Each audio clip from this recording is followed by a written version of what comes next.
Bien, vamos con la última de las etapas del pensamiento de Ortega, que es el raciovitalismo. Como veis, esta corriente es la culminación del pensamiento orteguiano y se da entre 1924 pues hasta ya el momento de su muerte, que como sabéis es en 1955. Antes de nada, en las dos etapas anteriores marcábamos cuál era la influencia filosófica más importante para Ortega. Pues en este caso también, ¿no? Si la primera etapa, el objetivismo, viene marcado por el neocantismo y por la fenomenología de Husserl, la segunda etapa, el perspectivismo, pues en este caso tiene muy en cuenta el historicismo de Dilthey. Para hablar de raciovitalismo tenemos que tener en cuenta sobre todo el existencialismo, que ya lo teníamos en cuenta en la etapa anterior, pero ahora aún más el existencialismo de Sartre o de Heidegger y el vitalismo, por supuesto, de Nietzsche. Bueno, ¿qué quiere decir Ortega cuando habla de vida, ¿no? De ratio-vitalismo, razón y vida? Pues en primer lugar señalar que aquí se acerca mucho al planteamiento existencialismo, ¿no? De Heidegger o de Sartre. Cada vida concreta pues no viene con libro de instrucciones, ¿no? Cada vida concreta es una especie de naufragio. Todos estamos arrojados a la existencia, nadie ha pedido nacer, ¿no? Y por lo tanto todos los individuos se encuentran en una situación en la que pues no queda más remedio que salir un poco como podemos, braceando, impulsándonos en el agua, ¿no? Como si acabásemos de salir de un naufragio y a partir de ahí pues tenemos que empezar a sobrevivir, ¿no? y luego a vivir, a construir ese proyecto vital, ¿no? Estamos anclados, como decíamos en la etapa anterior, a nuestro tiempo, a una circunstancia concreta, a una perspectiva que nos hace contemplar el mundo desde un lugar concreto y limitado, pero a su vez también válido, ¿no? Recordad que para Ortega todas las perspectivas son verdaderas.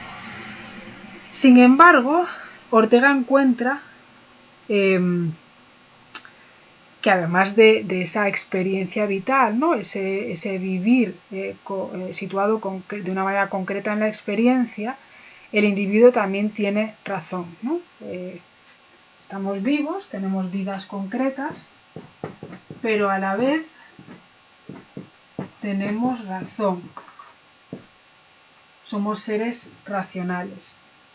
Lo que ocurre es que hasta ahora, en planteamientos como por ejemplo el de Nietzsche, que recordad hablaba de lo apolíneo y lo dionisíaco,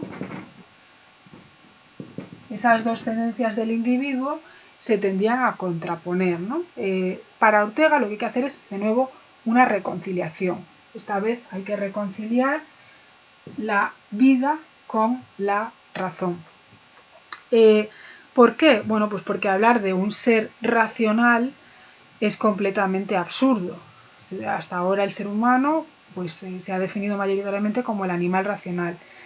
Para él es absurdo. ¿Por qué? Pues porque no existe, como os decía antes, un sujeto cartesiano caminando por el mundo, pensando el mundo con una actitud exclusivamente razonante. Ese individuo que piensa, esa res cogitans de la que hablaba Descartes, no va por ahí de una manera abstracta, ¿no? Es un individuo encarnado, viviendo una vida concreta y razonando desde un cuerpo concreto, desde unas circunstancias económicas concretas, desde un género concreto, desde una tendencia sexual concreta, desde una clase social concreta, desde una ideología concreta, desde unas creencias concretas en definitiva, ¿no? Por lo tanto, hablar de un sujeto razonante como alguien neutro y objetivo y ajeno por completo a las limitaciones que nos impone la propia vida, pero también al impulso, ¿no? que nos insufla el hecho de estar continuamente enfrentándonos a distintos acontecimientos, pues no tiene ningún sentido. Decía, leyendo el texto anterior, ¿no? que Sócrates cometió un error, que fue un error fecundo, porque dio lugar a todo el pensamiento occidental, ¿no? a todo lo que vino después, a esa hipertrofia de la razón a la hora de definir lo que es un ser humano, pero que fue, siendo un error fecundo, fue un error, ¿no? Alejar la razón de la vida, y acordaos, por ejemplo, aquí se ve muy bien en Descartes, ¿no? La escisión radical entre la res cogitans y la res extensa, ¿no? Pero que es un continuo a lo largo de toda la historia de la filosofía. El pensamiento por un lado y el cuerpo por el otro, ¿no? El alma y el cuerpo en Platón, en la teología medieval, luego también en la modernidad, ¿no? Con Descartes, con Kant también lo vemos, el ser racional y el ser natural. Bien, hasta prácticamente el siglo XVIII y XIX, pues no somos capaces de separarnos de este dualismo, al fin. Para Ortega no tiene sentido hablar de dos polos antagónicos, ¿no? Esa distinción solo existe en nuestra mente, en nuestros esquemas intelectuales, pero no hay tal distinción. La cultura del intelecto, dice Ortega, no es otra vida que se baste a sí misma y pueda desalojar a la vida espontánea. Es tan solo una breve isla flotante sobre el mar de la vitalidad primaria. La razón solo es una forma y una función más de la vida. Es decir, cuando esos homínidos que andan por la sabana, ¿no? Saltando de rama en rama, empiezan a caminar erguidos, se libera la mano, ¿no? Aparece el pulgar oponible, empiezan a utilizar herramientas, descubren el fuego, cocinan los alimentos, eso les permite invertir el gasto metabólico que antes empleaba en la digestión, se les permite invertirlo, como digo, en un mayor tamaño del cerebro. Entonces se genera efectivamente un ser que piensa, que elabora herramientas, que caza en grupo, que es capaz de elaborar estrategias, pero ese pensamiento, esa conciencia, solamente es o tiene su origen como fenómeno biológico. Solamente es una parte más del individuo, no es todo el individuo. Lo que ocurre es que en nuestra tradición intelectual hemos tendido a sobredimensionarlo, ¿no? A tomar la parte por el todo.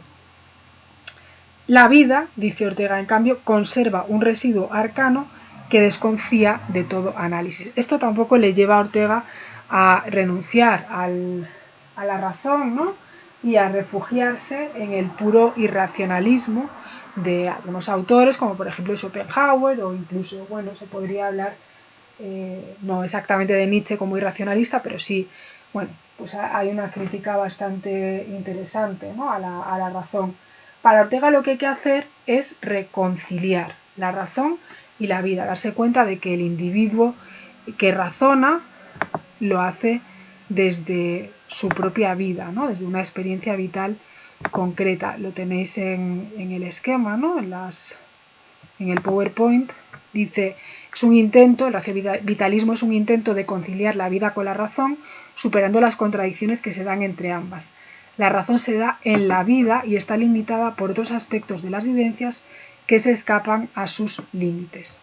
Y dicho esto, podríamos leer ya probablemente de una manera más accesible el texto anterior, la segunda parte del texto anterior, el más largo, volvedlo a leer y entenderéis perfectamente lo que veíamos en esa segunda parte, o bueno, este texto más cortito, también del tema de nuestro tiempo, que dice: el tema de nuestro tiempo consiste en someter la razón a la vitalidad, localizarla dentro de lo biológico. ¿No? No nos estamos separando tanto del perspectivismo de yo soy yo y mis circunstancias, yo soy yo con el mundo. Ahora lo que nos dice es que nuestra vida nuestra razón se localiza en la vida, está situada en una vida concreta.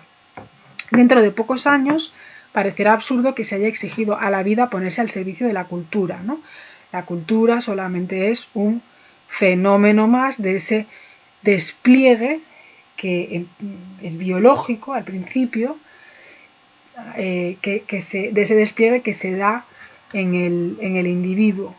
La misión del tiempo nuevo es precisamente convertir la relación y mostrar que es la cultura, la razón, el arte, la ética quienes han de servir a la vida y no desgajarse por completo y suponer una subversión de la parte que acaba reprimiendo o negando al todo, ¿no? No tenemos que renunciar a la vida para convertirnos en seres exclusivamente razonantes, porque además es del todo imposible, ¿no? Aquí hay que tener muy presente, para entender esta última etapa del pensamiento, pues el vitalismo de Nietzsche y la crítica que hace Nietzsche a la ciencia, a la metafísica, bueno, en definitiva, a la cultura occidental. Dicho esto, pues ya hemos visto toda la epistemología de Ortega y creo que podéis ya hacer el comentario de texto. Este sí contaría para nota, ¿vale? El tema de nuestro tiempo. Tened en cuenta que en esta obra encontramos fragmentos que podemos perfectamente situar en cada una de las tres etapas, o incluso hay veces que mezcla las tres, como veíais en el texto, en el segundo de los textos que hemos leído, el más largo. Así que bueno, cuando hagáis el comentario de texto, pues hacedlo pensando en que puede estar hablando desde una etapa o desde varias de ellas. ¿Vale? Venga, nos vemos en la siguiente clase.